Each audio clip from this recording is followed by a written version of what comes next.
My girlfriend blocked me for peace of mind, then uploaded couple photos the next day. I used to measure our days by the tiny domestic timestamps that meant nothing to anyone else. The way she'd send a photo of her tea when the kettle clicked off. The sawtooth hum of my laptop fan that made her tease me about editing in a wind tunnel. The ritual of putting both our phones face down when we ate because we were trying to be grown-ups and pay attention. That night started like the others. Grainy Kiev dusk, my fingers stained with energy drink.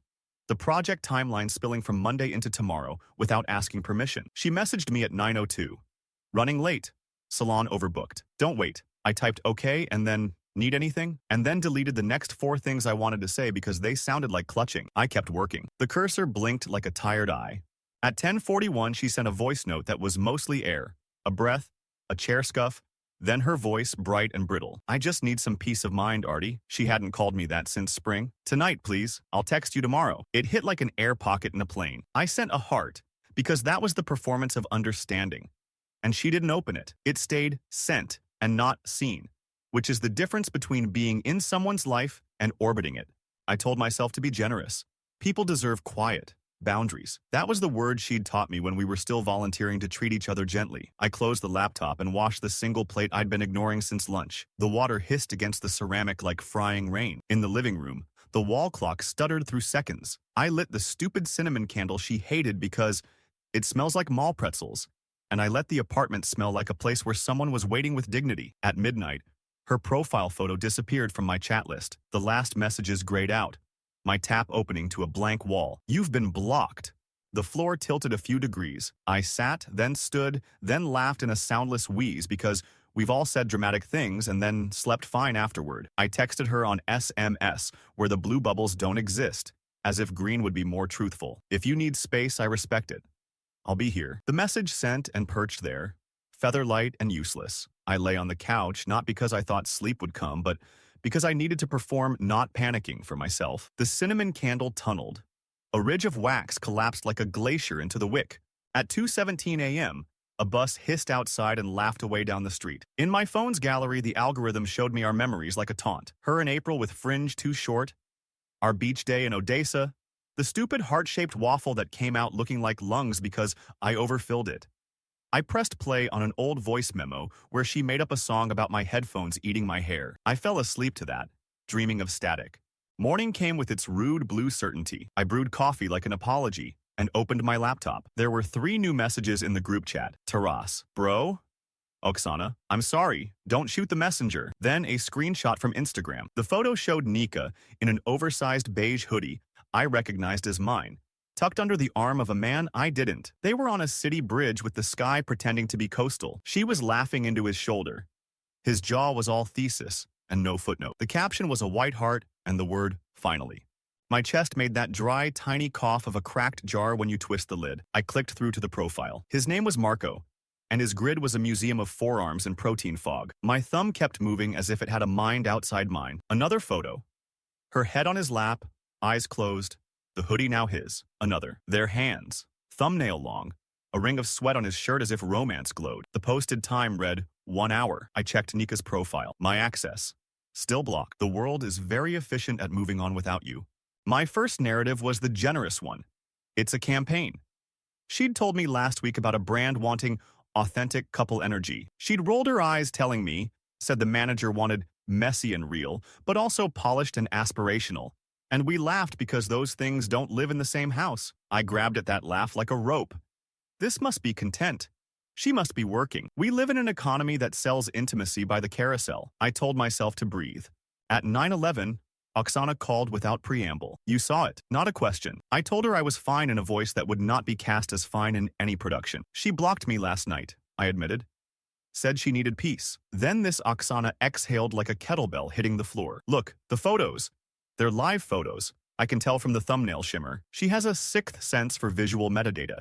She works in a camera shop and treats EXIF data like tea leaves. If you press and hold, you get a few extra seconds of audio sometimes. Did you check? I hadn't. My brain was still in the primary colored kindergarten of, maybe this is a misunderstanding. I opened the first photo again, the one on the bridge. The thumbnail did its little shimmer. I pressed and held. The frame breathed to life. The sky flickered through 2 takes.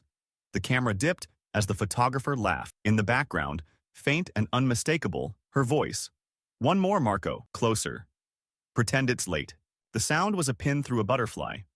In 2 seconds, I had more than a caption. I didn't know what pretend it's late meant, but the word late unspooled a night inside my ribs. Maybe she meant the vibe, the mood board of being tired and tender. Maybe she meant last night. I looked at the timestamp top right. That small gray font that feels like a god. Posted at 8 o'clock, but taken. I couldn't see without the file. I asked Oksana how to check more. If it's a repost of the live, you're stuck, she said. But sometimes the audio gives you enough. I made coffee I didn't need and drank it anyway. The buzzing under my skin stopped being panic and started being focus. In our email, where we share receipts for groceries because were trying to be adults, an automated report pinged her Uber summary for the month. It's a boring thing, usually. Last night's line item glowed like a flare. 0036 pickup. Salon Vermenska. 0054 drop-off. An address I didn't know until I did. I pasted it into Maps. It triangulated a building near the river with a gym I'd seen on Marco's stories a week ago, when I was still allowed to find him annoying in private. My stomach went flat, with the quiet clarity of math. I wasn't ready to stand up. I wasn't ready to accuse. Accusing felt like picking a fight with an avalanche. So I sat and scrolled back to the second photo. The one where Nika's laughter looked like something painted fresh. My thumb hovered. I pressed and held, hungry and hating myself for it. The live kicked in. 3 seconds of motion. Shoes shifted on concrete. A gust of wind. Then, trailing her laugh, a whisper close to the mic. Not hers. A man's voice, warm and shaped like a hand around the back of a neck. Another take? Hold me like last night. The whisper replayed in my head all morning, like static burned into tape. Hold me like last night. Every syllable itched. I didn't know what truth it pointed to, but I knew what story it suggested. And stories are heavy things when you carry them alone. I shoved my laptop shut before the client timeline could swallow me whole, because I was already being swallowed by something else. The math of minutes and ride shares and blocked profiles. I tried telling myself not to become the stereotype of the snooping boyfriend, the amateur detective who mistakes paranoia for proof. But the screenshots in my gallery felt less like evidence of paranoia and more like a black box recording. At lunch, Oksana came over.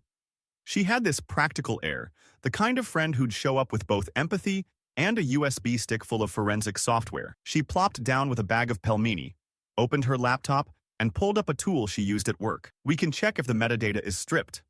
Sometimes brands forget to scrub. She dragged the photo I'd saved from Marco's profile into the window. Numbers and coordinates spilled across the screen like confession. Taken at 0058, yesterday.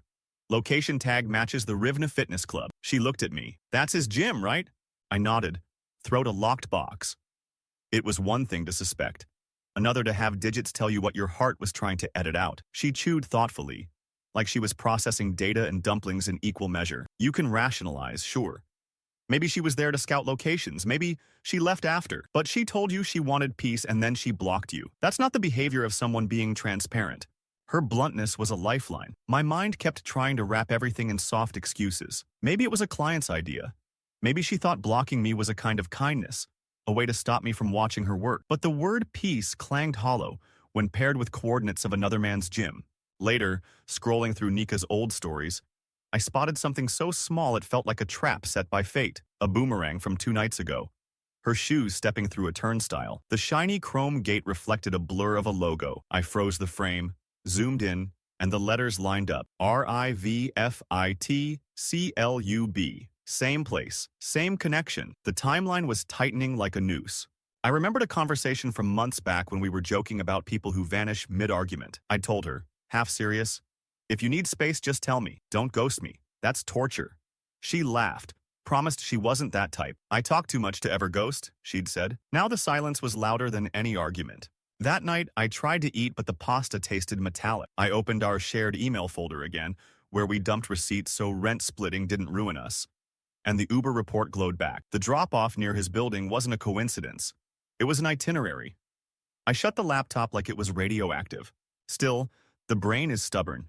It builds rationalizations even while drowning. Maybe she'd crashed there to prep for an early morning shoot. Maybe professionalism required physical proximity. Maybe the whisper on the live photo was rehearsal. But the word last wouldn't quit. Last night, I went to bed with my phone face down, the cinnamon candle burned out, the room thick with the smell of wax and sugar. At 3 a.m., The phone buzzed. A call from a withheld number. My hand trembled as I answered. For a second, nothing but breathing. Then her voice, rushed and low. "Stop digging, Artie. It's work." "You'll ruin it," click. She hung up before I could form a question. The call didn't soothe. It carved. She knew I was digging. She knew what I was finding. She wasn't denying, only pleading for silence. It turned the knife of doubt into a blade of confirmation. In the morning, I told my brother Taras. Over coffee, I spilled everything. The block, the photos, the whispers, the coordinates. He sipped, unbothered, and shrugged. "Bro, don't make it bigger than it is. Girls in that industry do weird stuff for campaigns. You think those engaged posts are real? It's just marketing." His words made me feel like a cliche. Jealous, small, provincial. He told me to be a man, let her work. But being a man felt less like swallowing suspicion and more like insisting on honesty. Still, his dismissal lodged in me, made me question whether my pain was just bad optics. By noon, my chest was buzzing like an exposed wire. I wanted clarity, so I bought a cheap SIM card at a kiosk, loaded it into an old phone, and dialed her. The line clicked, rang twice. She answered. "Hello. It's me," I said. "Don't hang up." A pause, then a sigh that sounded rehearsed. "Artie? This is stupid." "Yes, I was with Marco. We had to finalize the shoot. It was late. I stayed over, but nothing happened. It was business." "Business doesn't usually whisper like that," I said before I could stop myself. Her voice hardened. "You're twisting things. You always do. I asked for peace and you couldn't even give me one night." Then the line went dead again. Her words replayed after the call, but they didn't erase the whisper. They didn't erase the timestamps. They only made the gap wider between her version and the one my eyes and ears had collected. I sat there in my apartment, the quiet pressing in, and realized the cruelest part wasn't what she'd done. It was that she made me feel insane for noticing. The screen of my phone lit with a new message from Oksana, a screenshot of a brand guideline PDF she'd found floating online. The page outlined a new campaign, Project Authenticity, present fitness couples as real, intimate, aspirational. It listed Marco as the male model. The female name was blurred, but the silhouette looked familiar. Oksana's text beneath it read, "This is your answer. They're selling couple goals. You're just collateral." Collateral. The word stung. Not because it was harsh, but because it felt true. I wasn't even the rival in the story. I was just the off-screen casualty of a narrative built for strangers to double tap. And yet, when I replayed the second live photo, the man's voice didn't sound like someone selling anything. It sounded like someone remembering. I wanted to believe Oksana's screenshot was the whole story, a neat folder to close. If it was all for a campaign, then at least there was a label, an explanation. Painful? Yes, but clean. Still, explanations are rarely clean when hearts are involved, and mine kept snagging on the grit. The whisper didn't feel like branding. The Uber receipt didn't read like strategy. The block didn't smell like professionalism. Every little inconsistency was a grain of sand I couldn't spit out. I sat with Taras that night in our parents' kitchen. He poured himself beer, poured me one too, though I didn't want it. "You're spiraling," he said between gulps.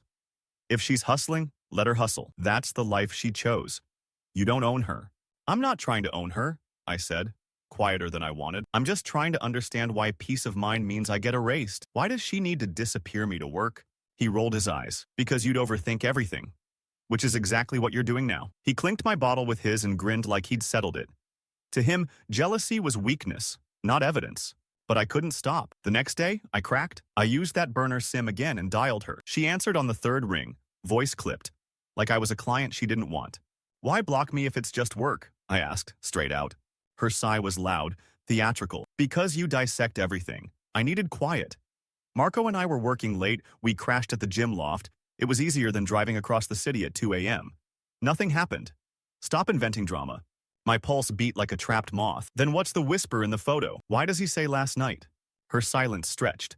Then, with sharpness, "You hear what you want. You've always had this control thing. It's exhausting." And just like that, she hung up. The word control was a weapon. Months ago, she'd used it differently, playfully, when I teased her for reorganizing my desk. Now it was a knife that cut any attempt at clarity into paranoia. She had flipped the script. Her block was about her peace. My questions about her loyalty were toxic. That night, I messaged Oksana again. She came over, dropped her backpack on my floor, and opened her laptop without ceremony. "Let's look deeper," she said. "There's always something people forget to clean up." She pulled up the campaign site's staging page, the kind that isn't public, but can be scraped if you know the right strings. And there it was, a mock-up carousel of fitness couple content. Nika and Marco, staged, filtered, laughing in choreographed chaos. That's your answer, Oksana said. She's not lying about the campaign. But then I noticed a draft caption under one of the unpublished shots. Behind every great lift is a partner who's been there through long nights. Scheduled post date. Next week, my chest tightened. Long nights. They weren't hiding the intimacy, they were selling it. I leaned back, closed my eyes. It's worse than cheating, I muttered. It's turning cheating into marketing. Oksana frowned. Not cheating, just image. You're caught in the crossfire. Doesn't make it hurt less, I know.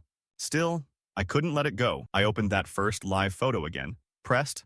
Held. In the faint audio after the laugh, I could swear I heard it clearer this time. Don't vanish after. My skin prickled. That wasn't a script line. That was a plea. 2 days later, unable to choke down the question, I walked into Rivna Fitness Club with a day pass. The place smelled of disinfectant and sweat. Walls lined with mirrors too honest for anyone's comfort. Marco was there, spotting a client. I watched him laugh, clap the guy's shoulder, radiate the ease of someone who belonged in his skin. When he saw me, his brow lifted. But he smiled. You're Nika's boyfriend, right? His tone was casual, like we were already in some fraternity of men who orbit the same sun. Was, I said. The word slipped out before I could edit it. He grinned, unbothered. She's great, talented, focused. We work well together. Don't stress. Working late? I asked. The words pointed, blade sharp. He met my gaze and didn't flinch. Sometimes, we're adults, man. Don't make it weird. He clapped my shoulder, heavy as iron, then turned back to his client. I left the gym with my head ringing. His words didn't deny anything. They just reframed it. 2 adults, no shame, no labels. That was supposed to calm me, but it set my blood on fire. Because in his version, I was the child, the one who didn't understand. That evening, Nika finally agreed to meet. We sat across from each other in a corner cafe, steam rising from mugs we didn't touch. She wore a gray coat I'd bought her last winter, the hem brushing the floor like dust. Her eyes were tired, but defiant. This campaign is important, she said, stirring her untouched tea. It's money. It's visibility. I don't owe you a report of every hour. I owe myself a career. You owe me honesty, I said. Not silence, not blocks, not whispers that don't sound like acting. She stared at me, lips pressed. I wanted peace. You turned it into war. Can't you just trust me? Trust, I thought, isn't built on blocked screens and midnight Uber rides. But I didn't say it. I just asked, are there lines you won't cross for work? She blinked, slow. That's a childish question. I left the cafe with no answers, only the echo of her voice calling my boundaries childish. The streets were slick with rain. The lamps reflected like question marks. My phone buzzed as I reached home. A message from an anonymous account. Just 3 seconds of grainy security footage. Nika, at 0054, dragging a small suitcase into Marco's building. Proof, ugly and undeniable. Proof she'd slept under his roof while I lay awake waiting for peace. The anonymous clip looped all night on my phone screen like a wound I kept scratching. Grainy grayscale. Her hair tucked under a hood, suitcase wheels clicking across the entry tile. Marco's building swallowing her whole. I tried to tell myself it was innocent luggage, that she'd packed gear, makeup, props, but the timestamp stamped its authority across the frame. 0054. Exactly the same time her Uber receipt had sung its truth. That's when denial finally cracked. Morning bled in harsh and colorless. I showered twice. Couldn't wash the grit out. My hands shook when I held my coffee cup. I needed her words, not whispers, not screenshots, not other people's rationalizations. I texted from the burner. We need to talk face to face. Surprisingly, she agreed. We met in a quiet cafe near Podil, the kind where the chairs squeak and everyone pretends not to eavesdrop. She arrived late, wrapped in my scarf. Seeing it on her felt like theft. She sat across from me, eyes lined darker than usual, lips taut. I saw the footage, I said, before the waitress even left. You stayed at his place. She didn't blink. She stirred her coffee like it needed saving. Yes, I stayed. The shoot started at 6. We had props, wardrobe, the whole team meeting there. It wasn't a secret. My chest throbbed. But it was a secret from me. You blocked me, Nika. You disappeared me. Her eyes finally met mine. Steel with exhaustion. Because you'd do exactly this. Spiral. Accuse. You'd make my work about your insecurities. I needed peace. And you can't give me that. Something inside me snapped. Not loudly, but with the soft pop of overstretched thread. Peace doesn't mean lying by omission. Peace isn't built on hiding. She leaned forward, voice low. It wasn't hiding, it was protecting. You don't need to know every logistical detail of my job. Logistical detail? I spat the words out like sour milk. Sleeping at another man's apartment is a detail. The table between us vibrated with the weight of silence. She finally sighed, leaned back, and whispered, "I'm not apologizing for working. If that's what you need to feel safe, then maybe you're not safe for me." It should have ended there. It could have, but I still wanted her to prove me wrong, to hand me some truth that would dissolve the poison. That night, unable to let go, I pressed deeper into the draft campaign page Oksana had unearthed. I clicked through the unpublished carousels, the mock captions. Most were harmless marketing fluff, hashtags and emojis. But one draft made my jaw lock. Trust is built in long nights. We found ours the hard way. Beneath, the post was scheduled for Thursday, 10 a.m. The coincidence felt surgical. It was the brand's words, but they mirrored my nightmares. I snapped a screenshot, sent it to Oksana with no caption. She replied instantly, "Artie, this is their language, not hers. Don't bleed yourself dry over copywriters." But the wound didn't care about semantics. The following day, restless and starving for clarity, I walked back into Rivna Fitness Club. The receptionist raised an eyebrow. 2 visits in 1 week was unusual, but sold me another day pass. I wandered past the machines until I spotted him. Marco, towel around his neck, charisma leaking like sweat. He saw me this time, grinned, and waved me over as if we were teammates. "She tell you about the launch?" he asked, like we were catching up. "What launch?" I asked, sharper than intended. He laughed. "The brand reveal, man, Thursday. Those posts? They're just the start. Big sponsorship for both of us." He clapped my shoulder, heavier this time, like an assertion. "Don't stress. It's just optics." Optics. The word sliced. I wanted to scream that optics don't crawl into apartments at midnight. Optics don't whisper, "Don't vanish." But he was already moving on, already nodding at another client. To him, my pain was static, background noise. That night, Nika texted me directly for the first time since the block. "Meet me. Tomorrow. Don't bring evidence. Just bring yourself." Her message scared me more than silence. It sounded like negotiation, not love. When we met again, this time in her apartment, she didn't bother with charm. She had papers on the table, brand contracts, NDA clauses highlighted in yellow. "Here," she said. "Proof. It's work. You need to stop dragging my name through your paranoia." I scanned the papers. The contracts were real, stamped, signed. Deliverables included portraying authentic intimacy. There it was, spelled out in legalese. But then, tucked in her drafts folder on the open laptop beside the papers, I saw something else. A scheduling tool, full of queued posts. My stomach dropped when I read the one dated the very night she blocked me. Sometimes you have to cut off distractions to find peace with the right person. A smiling emoji. A white heart. It wasn't for me. It never had been. When I looked up, she was watching me. Not with guilt, not with apology, with a kind of plea. "Don't ruin this for me." For the first time since it began, I felt the ground under my feet shift towards something solid. I closed the laptop softly and said, "If this is what peace looks like for you, then I can't live inside it."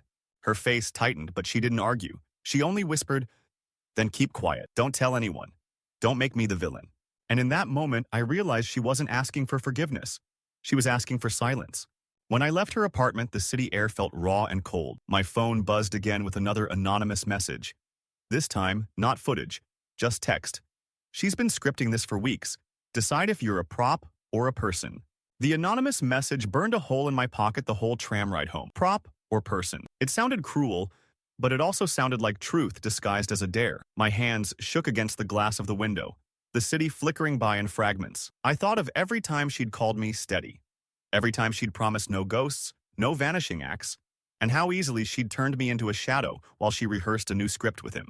I couldn't sit still anymore. I needed confrontation, not contracts, not polished captions. So the next evening, I asked her to meet again. She didn't resist. We ended up back in that cafe where the chairs squeaked and the air smelled of burnt milk. She slid into the booth, tired, beautiful, armored. I didn't waste time. "I know you stayed with him," I said. My voice didn't shake this time. "I know it wasn't just props. There's footage." Her eyes narrowed. "Footage? Building cameras. You suitcase after midnight. Do you want to keep denying?" For the first time, she faltered. Her spoon clinked against the saucer. She set it down too carefully. "Fine. Yes, I stayed. But nothing happened. It was work, Artie. Early morning prep logistics." I leaned forward. "Do you even hear yourself? You block me for peace of mind. Then you sleep under his roof. That isn't logistics. That's betrayal dressed as strategy." Her jaw tightened. "You're so dramatic. You don't understand the pressure.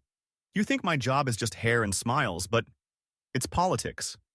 It's survival. If I said no, they'd find someone else willing to play the part. You'd have told me to walk away, but this is my chance. You could have told me, I said, my voice cracking now. You could have given me the truth instead of gaslighting me into thinking I'm crazy. Her eyes gleamed, but not with softness, with accusation. Gaslighting? You've built a whole investigation out of whispers and reflections in glass. You don't trust me because you're insecure. That's the problem. I laughed, bitter, low. The problem is you call lies peace and expect me to clap. She crossed her arms. So what now? Do you want me to beg forgiveness for doing my job? Do you want me to ruin my campaign so you can feel like a man again? The words hung like knives. I forced myself to breathe. I want honesty. I want boundaries. No more nights at other men's apartments. No more blocks when things get hard. If you need space, you tell me. If you need work, you explain it. That's the bare minimum of respect. She stared at me like I was speaking another language. Then she shook her head. You want a contract? Fine, here's mine. She reached into her bag and pulled out a single sheet of paper, scribbled in her looping handwriting. My stomach clenched as I read it. No public discussions. No involving friends. No accusations. No questions about work outside scheduled time. It was a gag order disguised as relationship terms. You want me gagged, I said, my throat raw. You want me to sit in silence while you script your life with someone else in the background. She didn't deny it. I want my career, and if you loved me, you'd understand that. You'd support me instead of sabotaging me. I folded the paper in half, then in half again, until it was small enough to crush in my palm. Love isn't silence, Nika. Love isn't erasing myself so you can shine. Her lips parted, but no words came. For the first time, she looked less like the girl who could command a room, and more like someone who'd gambled everything on a single story. That night, when I got home, I opened her scheduling tool again. Yes, I still had the link saved, still knew how to peek behind the curtain. There it was. Cued posts, each crafted weeks in advance, and among them, the most brutal truth of all, the couple photos had been slotted before she ever blocked me. The block wasn't for her peace. It was a stage direction, a way to silence the noise of my existence before the performance began. I sat in the dim light, staring at the dates, at the timestamps, at the cold efficiency of it all. She hadn't stumbled into this. She'd choreographed it. The hurt felt almost clean in its sharpness. For the first time, I wasn't drowning in confusion. I knew exactly what she'd chosen. And the question clawing at me now was whether I'd keep playing the role she'd written for me, or finally walk off the stage. The final meeting wasn't in a cafe or her apartment. It was in the small studio where we'd once spent whole nights editing videos together, our laughter carrying louder than the music. She asked me to come, said she wanted to end the noise. I almost didn't go, but some masochistic part of me wanted to hear her script delivered to the end. She was waiting at the table, neat stacks of papers arranged like armor. Contracts, brand guidelines, non-disclosure forms highlighted in fluorescent yellow. She gestured for me to sit. Here, she said. Proof. Again. And something more. She slid a typed sheet across to me. Not contracts this time. A set of conditions, bullet-pointed and cruel in their simplicity. No discussing our relationship with friends or family. No questioning professional obligations. No social media commentary or reactions. No interfering with work-related partnerships. It was a gag order dressed up as a relationship treaty. I stared at the page until the words blurred. You don't want a partner? I said. You want a liability waiver. Her eyes didn't waver. I want peace. I want my career. You keep threatening both. This is how it can work. I laughed, quiet and cracked. Work? You don't even see me anymore. I'm just background noise you're trying to mute. She leaned forward, urgency replacing coldness. Don't you get it? If you expose this, if you make me look like the villain, everything collapses. The brand, the campaign, the opportunities. You'll ruin me. I pushed the paper back to her side of the table. No, Nika, you ruined us the night you decided my silence mattered more than my trust. For once, she didn't fire back. She sat frozen, her mouth tight, her hand gripping the edge of the paper like it might anchor her. I stood, took one last look at the studio where we'd built so much, and left her there among her contracts and highlighters. Back at my place, I boxed her things. Scarves, books, the mug with the chipped handle she refused to throw out. I stacked them neatly by the door, like an offering to closure. Then I opened my laptop and deleted our shared folder. The Uber receipts, the drafts, the proof. I didn't need to hold the case against her anymore. But I didn't keep quiet either. I told the truth. To Oksana, to Taras, to the few friends who had sent me screenshots in confusion. No embellishments, no revenge, just the facts. She blocked me for peace of mind, then posted couple photos the next day. She stayed at his place. She called honesty paranoia. That was enough.